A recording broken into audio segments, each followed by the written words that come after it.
memperhatikan tidak ya pemirsa, kalau cuaca belakangan ini tuh kayaknya nggak jelas ya. Nggak jelasnya kadang kayaknya panas banget, tiba-tiba hujan deras sekali, sampai petir menyambar-nyambar. Waduh, kalau sudah begini, ini tandanya sudah memasuki musim pancaroba. Dan biasanya kalau musim pancaroba, kekebalan tubuh buah hati kita, anak-anak tersayang kita, kadang ikut-ikutan menurun, ya nggak sih? Nah, bicara soal kekebalan tubuh anak-anak kita, ini ada hubungannya juga dengan katanya sih ya, vaksinasi yang sudah diberikan waktu mereka bayi. Nah, kira-kira kalau sudah diberikan vaksin yang lengkap sejak bayi, apa kita sebagai orang tua masih harus khawatir mereka bakal terserang segala macam penyakit?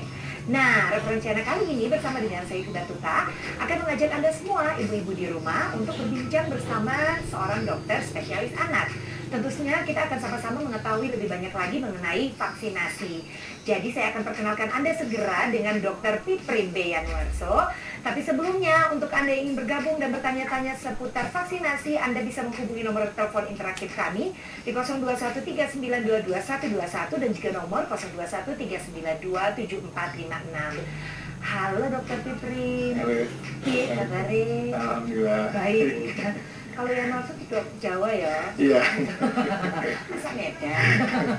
Oke, semoga sehat selalu, tetapi memang kita bicara tentang kesehatan, terutama khususnya vaksinasi. Iya. Sebetulnya vaksinasi itu apa sih, dokter?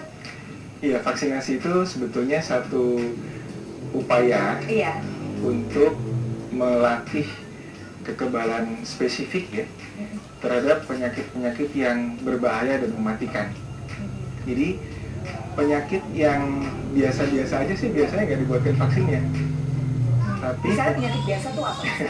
ya penyakit common cold ya, batuk pilek yang biasa Itu nggak ada. nggak ada ya. Tapi kalau penyakit seperti tetanus misalnya, atau polio yang bikin lumpuh, Iya. difteri, jadi penyakit yang berbahaya, Betul. amat menular, Iya. dan mematikan, itu biasanya para ahli membuat vaksinnya, ya. Dan berbeda dengan upaya-upaya lain seperti misalnya memperbaiki lifestyle, ya, misalnya rajin olahraga, kemudian sanitasi yang bersih, ya, ASI eksklusif, ya, Iya. itu semua bisa untuk meningkatkan kekebalan yang non spesifik.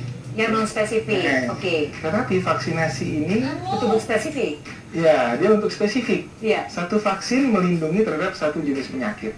Seperti itu. Jadi dia tidak bisa digantikan dengan upaya lain karena upaya lain biasanya kekebalan yang umum yang tidak spesifik. Oke. Berarti dengan mendengar penjelasan dari dokter seperti ini dapat saya simpulkan sangat penting dong vaksinasi. Betul, iya. Apa bukti bahwa vaksinasi sangat penting? Iya. Itu banyak sekali kejadian penyakit ya, Iya. yang dahulunya misalnya setahun sampai ratusan ribu kasus, Iya. begitu vaksinasi ditemukan, langsung drop turun drastis sekali. Bahkan sampai lebih dari 90% turunnya kejadian penyakitnya ya. Padahal dari sisi lifestyle-nya sama, sanitasinya sama, Iya. nutrisinya sama. Bedanya adalah hanya pada saat dulu ditemukan vaksin dan sekarang dulu belum dan sekarang sudah. Ya. Iya. Jadi itu yang membuktikan bahwa memang dari banyaknya kasus penyakit yang ditimbulkan dari yang tidak divaksin gitu menurunnya drastis sekali. Iya. Ya. Oke deh dokter, ini makin seru saja sebab di luar sana tentu Anda juga pemirsa referensi sadar betul. Ada banyak pendapat yang juga sangat berkontroversi dengan pemberian vaksin ini terhadap buah hati kita. Nah, pendapat kontra yang seperti apa? Nanti ya, kita akan bahas lebih lanjut lagi, tetaplah bersama referensi.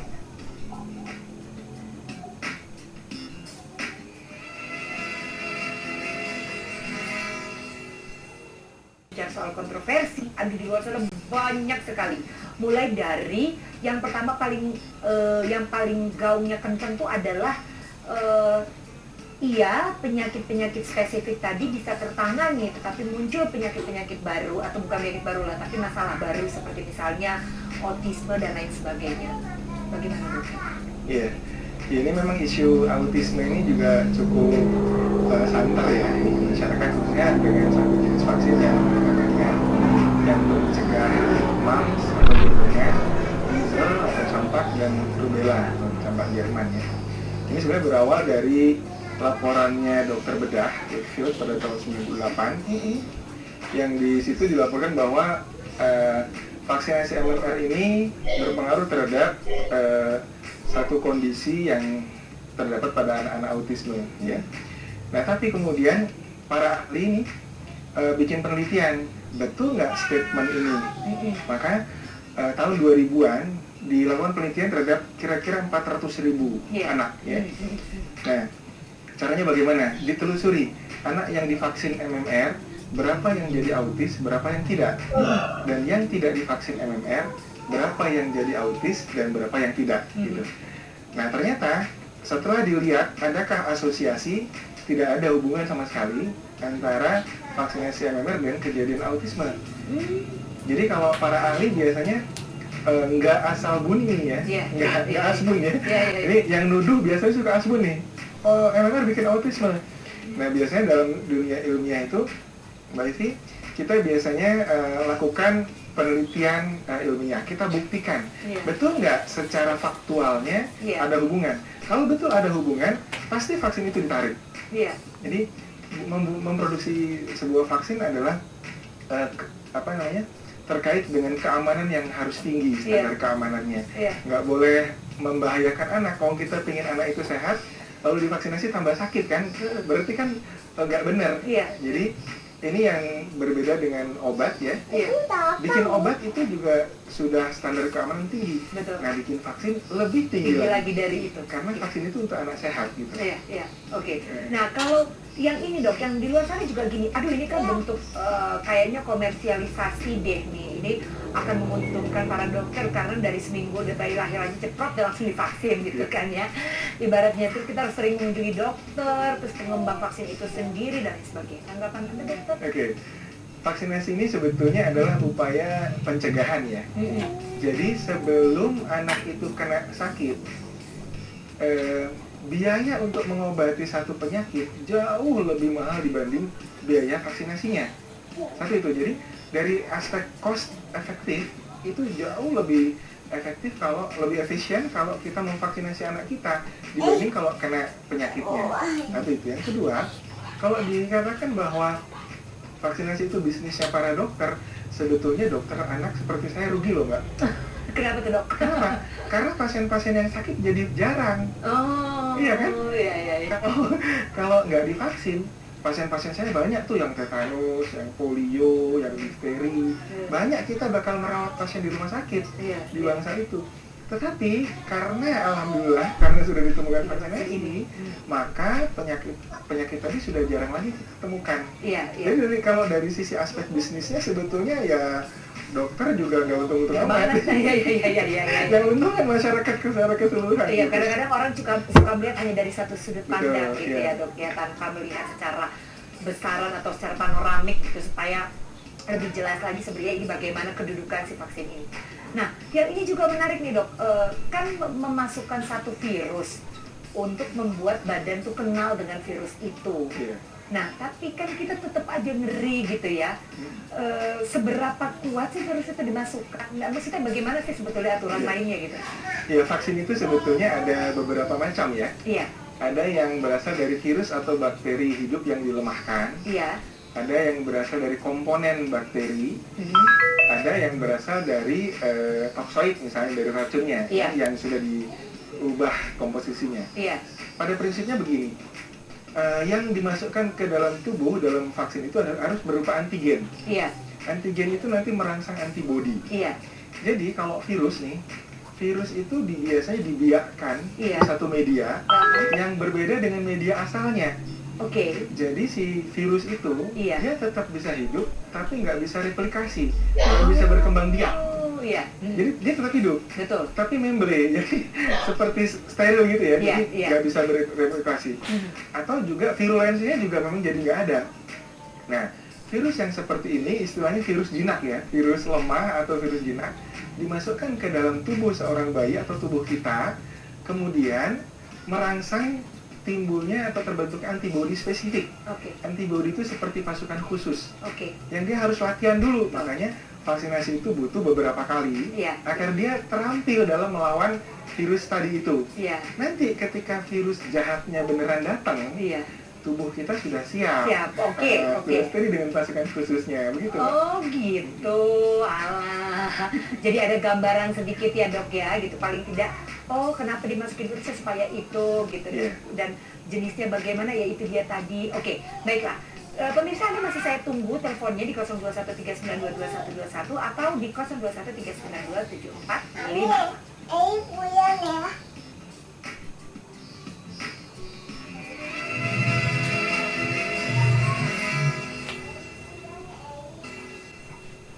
Pemirsa Referensiana, tadi ketika jeda pariwara, Dokter Fitri sempat mengatakan kepada saya, sebetulnya ya, pada kenyataannya nih dalam kehidupan ini, yang namanya virus itu di sekitar kita banyak banget. Jadi kita bersinggungan dengan virus itu justru banyak sekali. Nah, jadi ibaratnya virus yang dimasukkan ke dalam tubuh kita itu tidak seberapa, ya melalui vaksin ya, saya ulangi. Jadi virus yang dimasukkan ke dalam tubuh kita melalui vaksin yang tujuannya untuk membuat imunitas tubuh itu mengenal si virus tersebut itu tidak seberapa dibandingkan dengan ya kenyataan bahwa virus di luar sana lebih banyak lagi daripada yang dalam tubuh kita, begitu ya? Betul. Kurang lebihnya Betul, ya. ya. Oke, nah ini nih mengenai halal juga nih ya, banyak sekali orang-orang yang masih big question mark, apakah vaksin itu halal, apakah tidak, gitu loh. Bagaimana? Iya, sebelum ke masalah halal, saya ingin menyoroti begini. Kadang-kadang pemahaman agama yang kurang tepat ya bisa juga membawa bencana di bidang kesehatan. Contoh, di Afghanistan itu Taliban ya menganggap bahwa vaksin polio itu berbahaya karena mengandung virus HIV dan bikin mandul. Akhirnya mereka melarang vaksinasi polio di negaranya dan terbukti wabah polio di sana nggak habis-habis ya di Afghanistan. Nah kemudian juga kalau kasus Syria ini sekarang wabah polio lagi ya. Itu kasusnya karena perang, jadi imunisasi di anak pengungsi juga terlantar. Sekarang polio muncul lagi. Kemarin beberapa hari yang lalu sudah ada 22 anak yang lumpuh karena kasus polio ya. Kita di sini jangan santai-santai. Suriah dengan Indonesia dekat aja. Flight mungkin beberapa belas jam ya. Kalau ada relawan yang ke sana bawa virus polio liar ke sini, sedangkan anak-anak nggak divaksinasi, naudzubillah ya, ini serem. Akibatnya bisa terjadi kelumpuhan. Nah, masalah isu agama ini mesti kita sikapi dengan proporsional. Oleh karena itu juga dari MUI juga waktu itu sudah ada satu pertemuan bagaimana sikap Majelis Ulama terhadap vaksinasi ya. Pada intinya vaksinasi itu memang dianjurkan ya, apapun hukumnya ya. Syukur-syukur dia halal, sudah dapat sertifikat halal. Ada beberapa vaksin kita yang sudah dapat sertifikat halal. Kalau belum ya, walaupun kita menganjurkan supaya proses sertifikasi itu segera dilakukan, tetapi tidak boleh alasannya belum ada sertifikat halal lalu menolak vaksinasi. Karena urgensinya vaksinasi itu sangat tinggi, sangat penting. Kita jarang melihat anak-anak lumpuh misalnya, anak-anak cacat ya, karena salah satunya prestasi vaksinasi itu sendiri.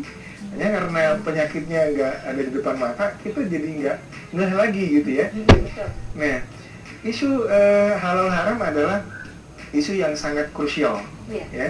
Oleh itu beberapa kali saya juga ikut dengan tim MUI, ikut memberi penjelasan bagaimana sebenarnya posisi vaksinasi ini di umat Islam. Ya. Tidak ada satupun statement MUI yang melarang vaksinasi. Ya. Kalaupun katakanlah vaksinasi itu dihukumi tidak halal, ada konsep darurat namanya. Darurat itu segala sesuatu yang belum halal boleh dipergunakan, bahkan wajib hukumnya ketika yang halal belum ada, karena dirasakan manfaatnya untuk mencegah kematian dan kecacatan. Jadi itu statement yang MUI yang sampai saat ini ya. Saya sendiri melihat aspek vaksin itu kita mesti lihat begini. Sebetulnya yang lebih penting, ada nggak bukti haram pada vaksin? Gitu kan? Katakanlah dia belum sertifikat halal, tapi ada nggak bukti haramnya? Iya kan? Salah satu yang jadi permasalahan misalnya tripsin dari babi, ya kan? Nah, tripsin babi ini para ahli kimia, para ahli farmasi menyatakan bahwa fungsi tripsin babi adalah sebagai katalisator. Katalisator itu seperti calo. Jadi apa ya? Kalau ada penumpang naik bis, ini ada calo nih. Nah, penumpang dengan bisnya itu berangkat, si calonya tetap di situ. Jadi di produk akhir sana tinggal ada bis dengan penumpangnya, calonya tinggal di terminal. Jadi di produk akhir dari vaksin yang menggunakan tripsin tadi tidak ada lagi satu pun unsur tripsin babi. Karena apa? Karena itu harus diultrafiltrasi, harus dibersihkan secara betul sampai bersih dari tripsin, baru bisa jadi vaksin. Oh, ibaratnya kayak bukan media ya, katalisator. Katalisator ya. Hanya sebagian mediator aja. Mediator, ya. Karena tanpa katalisator, energi yang diperlukan untuk bikin vaksin tadi terlalu tinggi, jadi terlalu lama prosesnya sehingga hasilnya tidak akan memuaskan gitu. Ini katalisator. Ini kalau kita lihat konsep kaidah fikihnya, ada yang namanya kaidah istihalah dengan istihlak ya. Istihalah itu perubahan zat dari bentuk yang satu ke bentuk yang lain yang jauh berbeda dari bentuk asalnya. Jadi bentuk yang berbeda ini hukumnya sesuai dengan hukum terakhirnya gitu. Ya, kalau di situ nggak ada lagi babi, kenapa lah kita ributkan terlalu bahwa dia mengandung babi? Dia tidak mengandung babi lagi. Gitu. Pada prosesnya udah hilang gitu ya. Nah, satu lagi Mbak yang penting adalah kaidah mengenai istihlak namanya. Istilahnya seperti begini. Kalau ada satu air di kolam renang dikencingi oleh anak, hukum dari air kolam renang itu tetap halal, tetap mubah selama tidak berubah warna, rasa, dan baunya. Kenapa? Karena ada proses pengenceran yang luar biasa. Jadi vaksin kira-kira juga ada seperti itu. Tadinya ada bersinggungan sedikit, kemudian diencerkan sampai jutaan bahkan miliaran kali. Di produk akhirnya tidak ada lagi. Jadi kalau yang masih ragu mungkin bisa menelusuri lebih lanjut konsep istihalah dan istihlak dalam vaksinasi biar lebih yakin gitu. Wow, dokter luar biasa sekali penjelasan ini ya, luar biasa lah. Karena ini juga banyak hal yang tentunya membuat Anda baru tahu seperti ini. Oke, baiklah pemirsa Referensiana, kita break dulu sejenak. Setelah itu tentu saja kami akan segera kembali dan kami tunggu telepon Anda. Jangan lupa.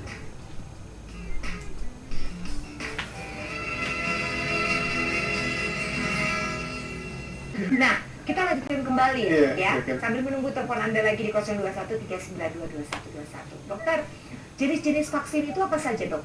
Ya, sekarang ini untuk anak ya, ada sekitar 14 macam vaksin. Banyak ya.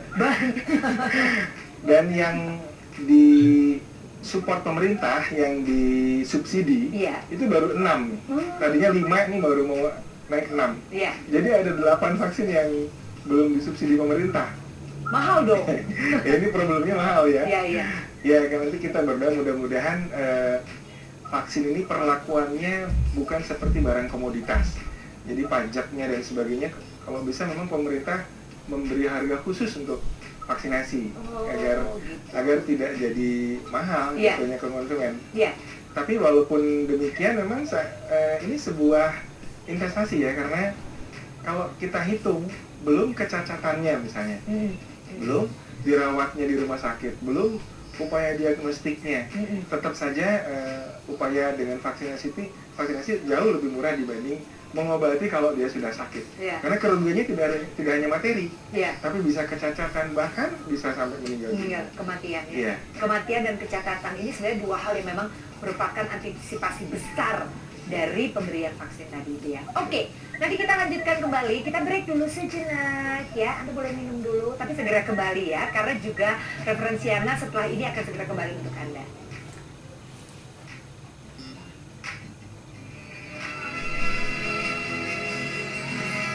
Sekarang dokter terakhir nih untuk pemirsa Referensiana kita mengenai vaksinasi ini ya. Mengetahui bahwa ini menjadi sangat penting, tetapi kemudian juga di luar sana jadi sangat rancu. Iya atau tidak, kalau saran dokter bagaimana? Vaksinasi penting dan harus dilakukan karena apa dan apa yang harus dipahami oleh pemirsa kita. Silakan. Iya, balik lagi ke vaksinasi ya. Jadi kesimpulannya adalah bahwa vaksinasi adalah satu upaya yang amat penting ya, baik untuk bayi, anak-anak, bahkan orang dewasa dan orang tua, itu ada juga vaksinasinya ya. Untuk apa? Agar mencegah kita ketularan penyakit-penyakit yang berbahaya dan mematikan. Iya. Tentu saja pencegahan itu jauh lebih murah, lebih efektif, dan lebih aman dibanding kita ngerasakan dulu sakitnya, ya kan gitu. Iya. Jadi sadarilah bahwa kita mesti banyak membaca, banyak menelusuri literatur, tapi yang sahih ya, yang betul. Karena kalau kita googling misalnya, katakanlah vaksinasi atau vaccination atau immunization, itu nanti banyak informasi sampah yang muncul juga, informasi hoax ya. Informasi hoax ini apa? Dia adalah satu statement-statement dari orang-orang tertentu yang suka menghubung-hubungkan dengan kejadian vaksinasi. Ya kayak tadi misalnya, vaksinasi bikin autis, vaksinasi bikin terlambat berpikir, vaksinasi itu terdiri dari ginjal kera dan sebagainya gitu ya. Ini mesti hati-hati, dan saya anjurkan pemirsa sekalian untuk lebih cerdas memilah informasi. Iya. Coba cari informasi yang sahih, yang berdasarkan fakta-fakta ilmiah. Jangan berdasarkan semata-mata testimoni orang. Iya. Karena testimoni orang itu bisa macam-macam. Betul. Ya, kan? Iya. Ada wartawan ngomong komentar tentang vaksin. Di Indonesia ini ada ahli hukum, sarjana hukum, nulis buku tentang vaksinasi. Bukunya ngawur ya kalau bisa dibilang, tapi laku keras gitu ya. Oh ya? Iya. Dan ada juga mantan montir orang bule sih, mantan montir nulis juga buku, salah satunya yang dibahas tentang vaksinasi. Ngawur juga isinya, dan laku keras juga gitu seanehnya. Dan itu dipercaya orang gitu loh. Maksud saya, kalau kita mau mendapatkan informasi, teliti dulu ini siapa yang bicara, kemudian juga apa latar belakang ilmiah dan bagaimana landasan ilmunya. Betul. Ya, berdasarkan fakta-fakta yang bisa dipertanggungjawabkan, atau hanya sekedar testimoni-testimoni yang nggak bisa dipertanggungjawabkan. Misalnya isu-isu konspirasi Yahudi. Iya. Ya kan, ini juga perlu penting. Orang banyak menolak vaksinasi karena katanya isu vaksin itu konspirasi Yahudi melemahkan generasi muda Islam. Faktanya adalah di Yahudi sendiri anak-anaknya pada divaksinasi dengan vaksin yang sama. Di Amerika Serikat yang banyak Yahudinya juga vaksinasinya lengkap. Bahkan orang Hamas nih, mujahidin yang melawan Israel, itu divaksinasi juga gitu loh. Jadi kalau dari sisi vaksinasi sama aja, maupun orang Yahudi, orang Amerika, semua orang Hamas, orang Iran, orang Saudi Arabia, negara-negara Islam yang lain, itu juga sama cakupan vaksinasinya lengkap. Jadi tidak relevan kalau dibilang vaksinasi ini konspirasi, karena para ahli dulu pada saat dia membuat vaksin nggak kepikir boro-boro mikir mau konspirasi. Dia kepikir bagaimana menyelesaikan problem kesehatan saat itu karena penyakit yang berbahaya itu. Iya. Gitu loh. Jadi ini perlu di ratusan ribu cepat gitu ya. Dan gampangnya begini deh. Coba tengok-tengok kalau misalnya vaksin buat polio, lihat, bandingkan bagaimana seorang anak yang menderita polio itu, ya, bandingkan kalau kita menderita karena penyakitnya dibanding karena efek samping vaksin. Efek samping vaksin biasanya sih demam, ya, kadang-kadang bengkak sedikit, ya. Tapi kalau polio, kalau polio bisa lumpuh. Iya, bahkan kematian. Seperti itu. Iya. Kira gitu, Mbak. Ya, baiklah. Aduh, terima kasih banyak ya dokter ya. Terima kasih. Semoga Anda juga mencari informasi yang sahih, bukan yang hoax ya. Bukan yang cuma testimoni, tapi memang ada penelitian-penelitian secara ilmiahnya ya. Dan memang di tengah masih banyaknya kontroversi seputar vaksinasi, semoga pemirsa di rumah sekali lagi bisa memahami bahwa ternyata vaksinasi itu sangat penting didapatkan anak-anak kita. Dan semoga obrolan saya hari ini bersama dengan Dr. Piprim bermanfaat dan bisa menjawab apa yang selama ini menjadi pertanyaan bagi Anda di rumah. Nah, untuk mengetahui tema menarik lainnya, Anda selalu bisa melihat di Facebook Referensiana Sindo TV atau Twitter @referensiana. Dan Anda juga bisa melihat referensi program Referensiana ini melalui website www.sindotv.com atau streamingnya di www.okzone.tv. Saya Ivi Batuta atas nama seluruh kru yang bertugas mohon pamit. Terima kasih atas perhatian Anda. Selamat siang, sampai jumpa.